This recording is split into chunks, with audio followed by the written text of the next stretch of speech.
Mesdames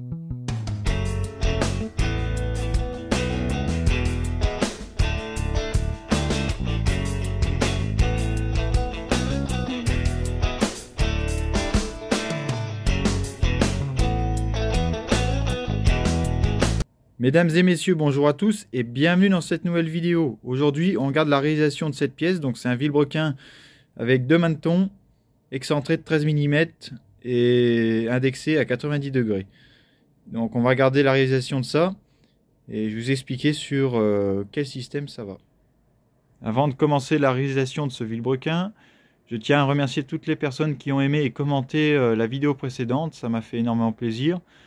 Et voilà, donc ça m'a un peu motivé à continuer ces vidéos.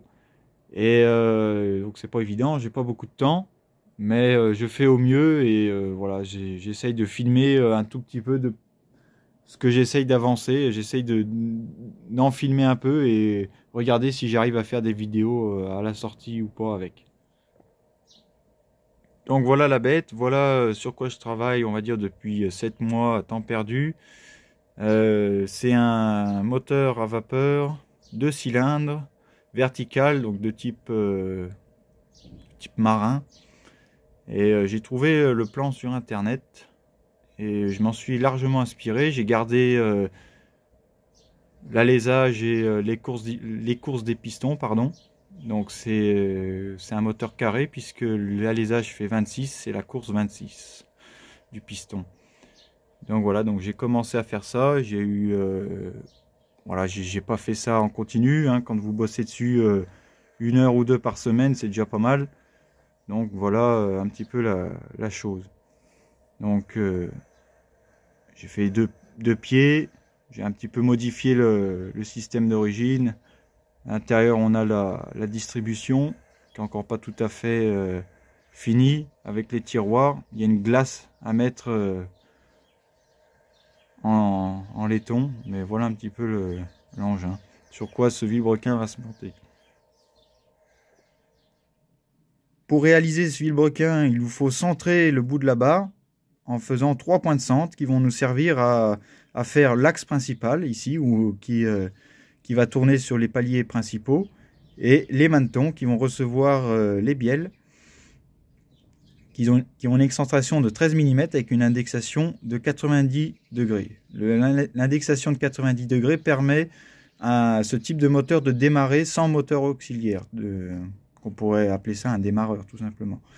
Et donc avec un fort à centrer, je vais vous montrer le montage en fraisage, percer ces 3 trous. Et après le reste de la barre va être monté en mandrin, 4 morts, et je vais me régler vis-à-vis de ça. Donc là il va falloir que je garde une collerette où il y aura ces trois trous centrés derrière ici, jusqu'au moment où j'aurai fini les manetons, et après je vais pouvoir finir mon axe principal sans me préoccuper des manetons qui eux seront finis. Voilà le montage pour réaliser les points de centre. Donc j'ai monté un brut en étiré, donc ça ce sera notre vilebrequin, et dans 2 V qui est dégauchi parallèle à l'axe de la broche. Donc en exagérant, il ne faut pas que ce soit comme ça ou comme ça, c'est bien parallèle. Donc à faire, ça aide. C'est le but d'avoir un étiré. Vous pouvez prendre facilement des références. Alors que si vous avez un laminé, vous êtes obligé d'usiner des témoins et c'est beaucoup plus pénible. Donc des pièces comme ça sont relativement complexes. Donc autant partir avec quelque chose qui vous simplifiera au fur et à mesure de la réalisation. Et donc je me suis centré à cet endroit-là et on va pouvoir percer les 3 points de centre qui vont nous servir à excentrer notre brut.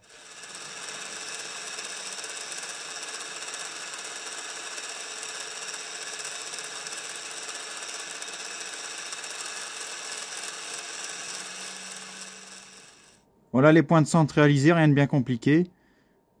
Perçage du premier, décalage de 13 en X et de 13 en Z, en rattrapant bien sûr les jeux des vis. Surtout en Z. Montage du brut en montage mixte. Donc mandrin d'un côté et pointe de l'autre. Donc côté mandrin on a le 6 morts, je l'ai laissé monter, je vais voir un petit peu les impressions que ça me donne, parce que c'est jamais usiné avec ça. Donc on va voir, donc je tourne à 5 centièmes ici, 5 centièmes là. Donc je suis relativement bien. Et on va ébaucher ce que j'appelle l'axe principal. Donc là, un petit schéma. Là on a notre mandrin. Là, il va me rester, où il y a les points de centre, un petit rond, une petite collerette ici, qui va sauter à la fin. Donc on va déjà ébaucher pour éviter le maximum de matière entre les maslottes et les manetons. Et donc là, on aura un palier, une fois fini, un palier ici, un palier ici, un palier ici.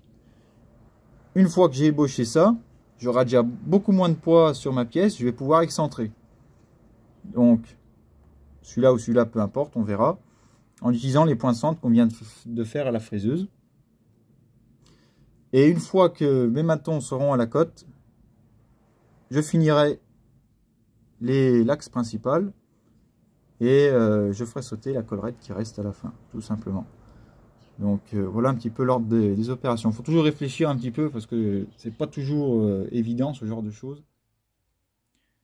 Avec un petit outil à 55 degrés dont la plaquette je viens de casser par inadvertance, je viens tracer tous les endroits. Donc ici on aura l'axe, les deux axes principaux, enfin le même, hein.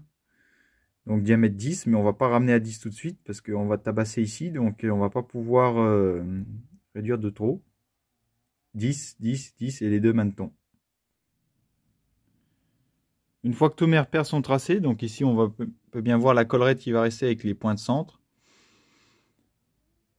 J'ai posé la lunette, enfin je l'ai mis en place, je l'ai pas, les galets ne touchent pas encore la pièce, c'est au cas où ça vibre. Donc c'est une lunette qui est faite maison, hein, qui est adaptée pour cette machine-là. Et ça c'est un accessoire que si vous n'avez pas, ça mérite d'être fabriqué parce que c'est relativement utile.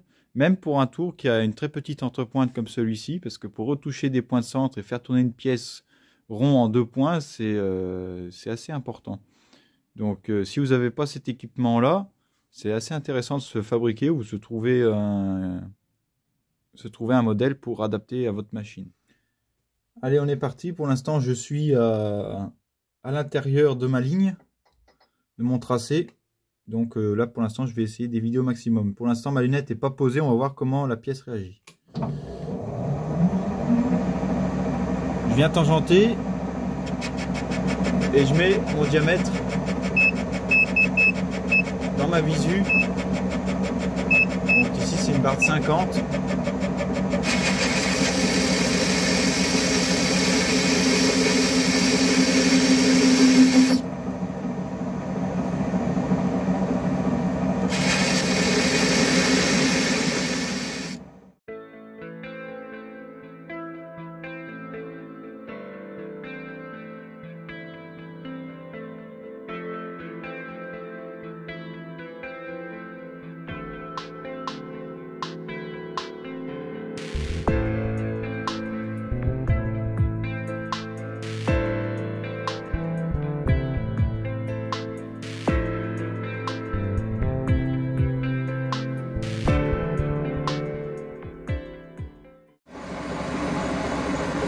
Là, je fais beaucoup de plongées manuelles avec le volant du transversal.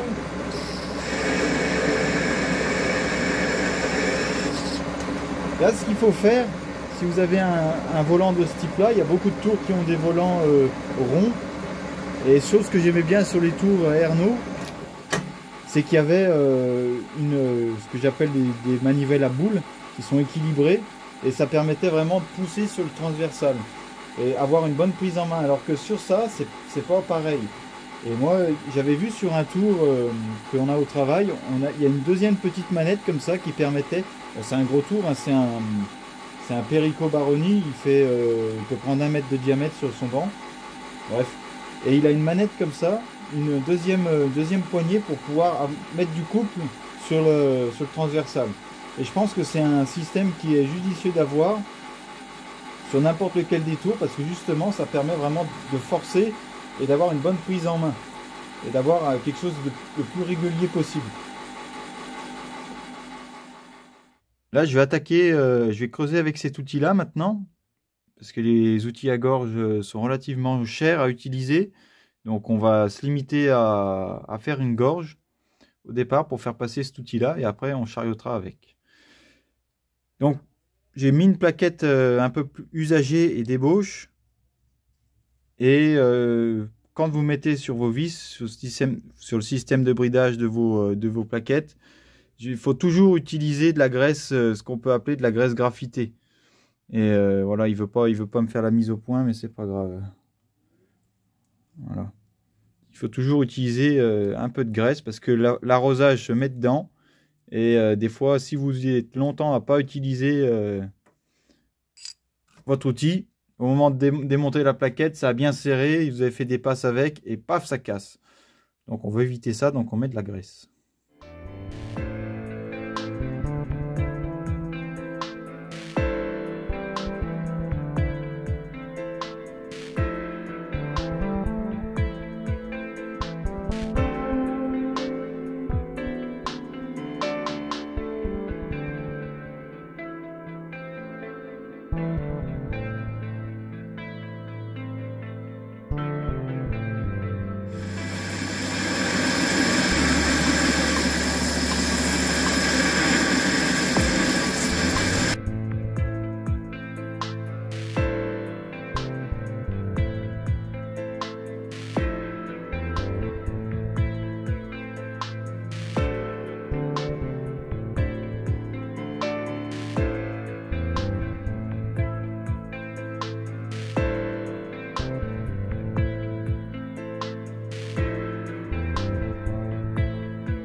Réglage du tour pour le premier maneton.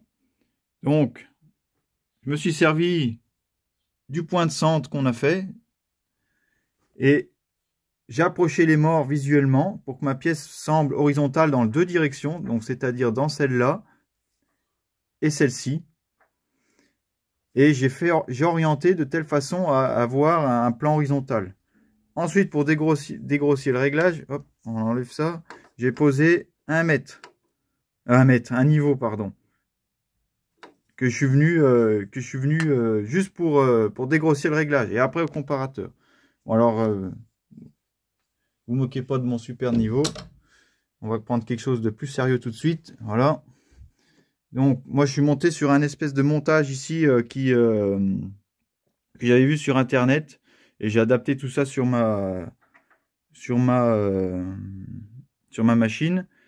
J'ai simplement gardé ce système-là qui était sur un vieux comparateur, mais il faudrait que je le refasse parce qu'il y a un jeu de fou, alors ça me plaît pas bien. Et donc ça, hop, je viens approcher mon comparateur. Voilà. Alors c'est jamais bien évident ces appareils. Et je viens trouver avec le chariot transversal, je viens trouver, il était embuté ce con. Je viens trouver la génératrice qui semblerait être ici. Étant donné que c'est détiré, on peut pas avoir un réglage à 0.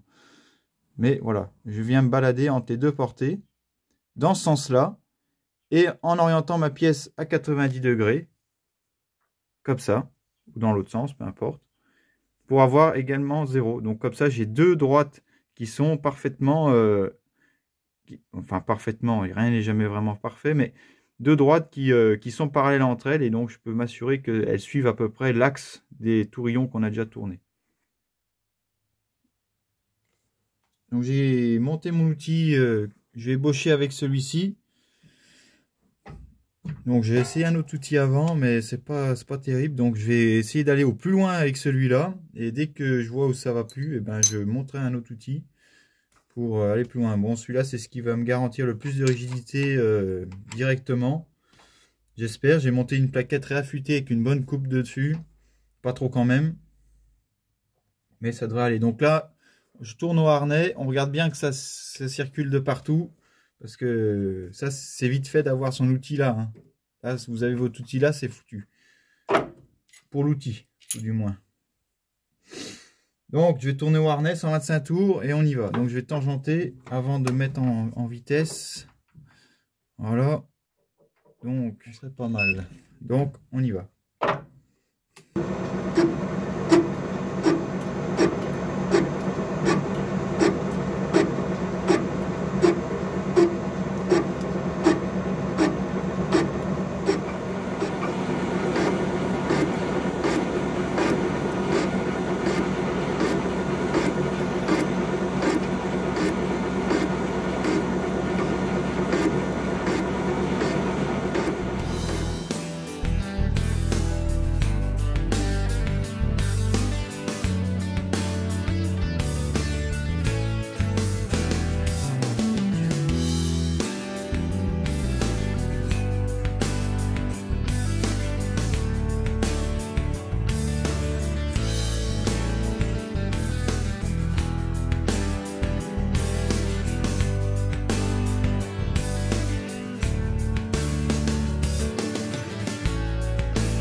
J'ai accéléré d'un cran, je suis venu me décaler. La première plongée, donc je fais des plongées de 10 et après je me décale en faisant que des plongées avec le transversal.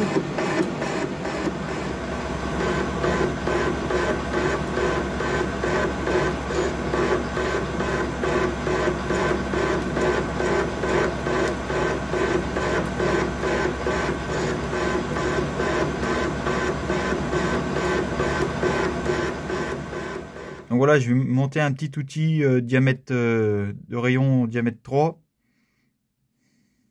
Rayon de 1,5, pardon, on va y arriver. Et donc là, je prends des plongées successives et je me décale en fait. Je décaisse en faisant ce mouvement-là et pour atteindre le diamètre final. Et une fois que j'aurai fait ça, je vais l'incliner avec la tourelle. C'est l'avantage du multifix. Si ça passe ou pas, je l'inclinerai pour pouvoir me libérer ici de la place. Donc pour l'instant, je ne suis encore pas là. Je suis à 24 en diamètre, 25 moins 1/10. Donc j'ai encore un peu de trajet à faire.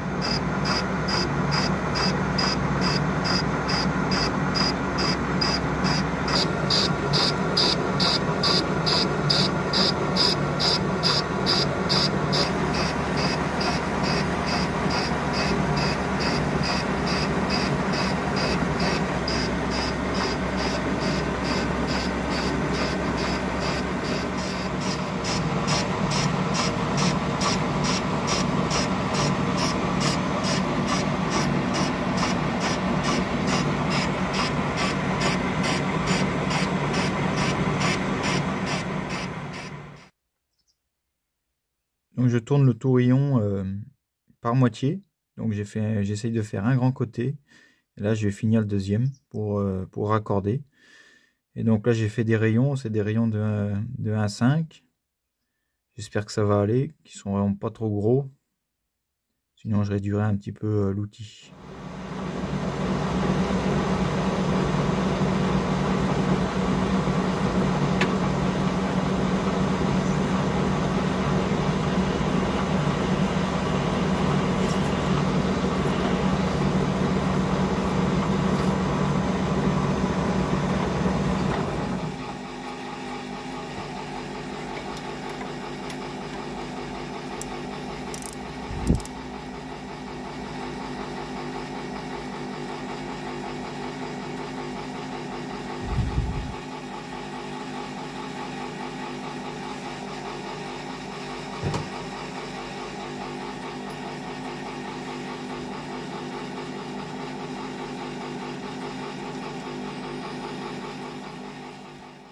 Alors ce maneton là est fini.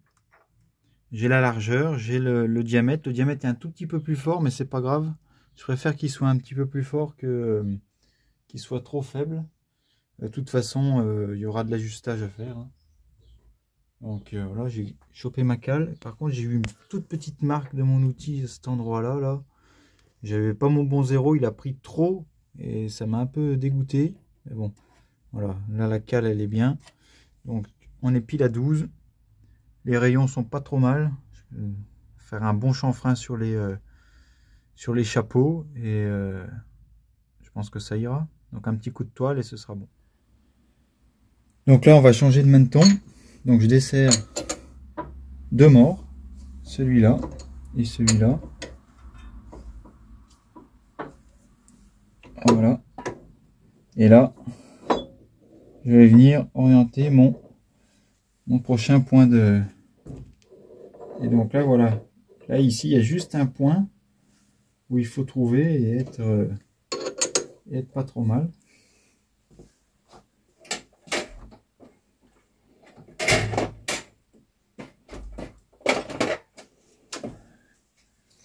Et avec le niveau, et en me mettant en face de deux morts, je vais arriver à me trouver mon point. Ici, je suis pas mal. Et là, je suis pas mal non plus. Donc là, on peut continuer avec le comparateur. Donc c'est normal que ça aille plus vite puisque j'ai déjà mes morts qui sont déjà pré-réglés en quelque sorte. Donc là, avec le comparateur, je viens régler déjà un premier réglage. Donc là, j'ai 5 centièmes bien sûr sur l'étiré. Encore un coup et sur la longueur. Donc c'est relativement bien. Et là, j'indexe à 90. Voilà.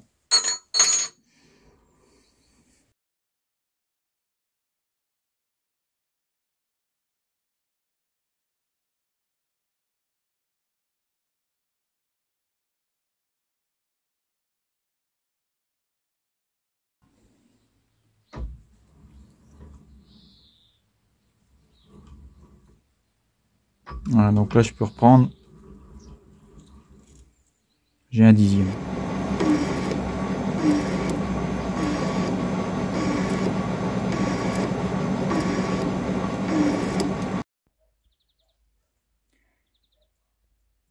Étant donné que cette partie-là, les deux faces et le diamètre sont finis, je suis obligé de partir avec ça pour prendre mes cotes. Donc, de cette face à l'autre face ici, intérieure, les deux faces intérieures doivent être 48 d'écart. Donc, je suis obligé de me baser là-dessus et ensuite venir partager ici mes surépaisseurs de face pour pas être emmerdé par la suite et me retrouver sans matière d'un côté et tout de l'autre. Donc je suis obligé de partager la poire en deux et donc je suis contraint à me baser par rapport à ça. Tout du moins pour cette partie de l'arbre parce que ici les longueurs je suis bien plus long. Mais tout du moins pour cette partie là.